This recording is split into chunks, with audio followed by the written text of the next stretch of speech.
from a teacher's perspective.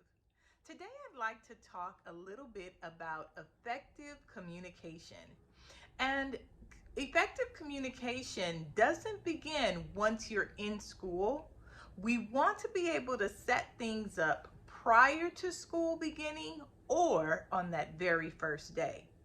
So, the first thing that you want to get from your child's teacher is their contact information, their name, phone number, email, and their office hours. Now, some teachers may or may not give out their phone numbers, and that's okay, as long as you have another way in which they prefer to be contacted.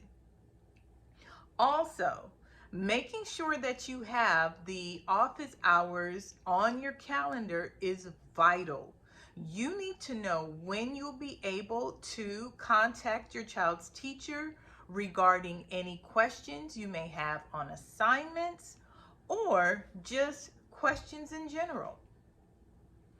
Also, determine what platform they are going to be using only for parent communication. So, for example, some schools will use Class Dojo to communicate. They'll use Seesaw, they'll use Blooms, okay? So find out which web method your child's teacher is going to be implementing in their classroom. And again, find out the best way that they would want to be contacted, either by email or telephone or on that platform. The next thing to consider and to calendar are the synchronous instruction days versus the asynchronous instruction days. Now, synchronous instruction is the learning that happens in real time with your child's teacher. So this type of learning will more than likely take place on a platform such as Google Classroom, Classroom Meets, or Zoom. You want to be sure that you have those days and times on your agenda. Asynchronous instruction are going to be the days in which you will not be meeting with your child's teacher, but instead they will just give you assignments to complete. So that may be done also on Google Classroom, or they may decide to do it on Google Slides, Seesaw, whatever platform it is that they're going to be using. Find out which days are which and make sure that you calendar those days. In addition, be sure to set up routines for each day, because a day that you're going to be having synchronous learning may look drastically different than days that there will be no direct teacher involvement. So make sure you have some routines in place.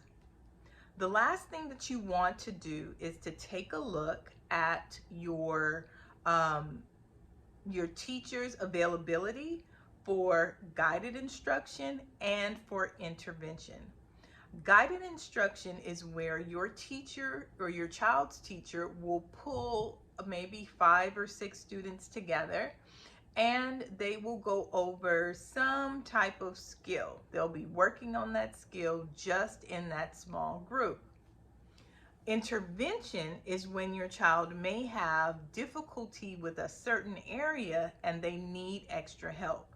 So intervention is almost like tutoring, but more than likely it would be with your child and maybe a few other students. The last thing that I'm going to suggest for effective communication and setting your year up for success is to make sure that you have all of the platforms listed along with the login information and the passwords. Now, I know what you're thinking. You may be thinking, well, once my child logs in, it'll be fine. It's already on the computer. But what if something happens where they have to go to someone's house and you won't be able to take the computer with you? Or, you know, they have to go on an errand with you or something, you know, anything can happen.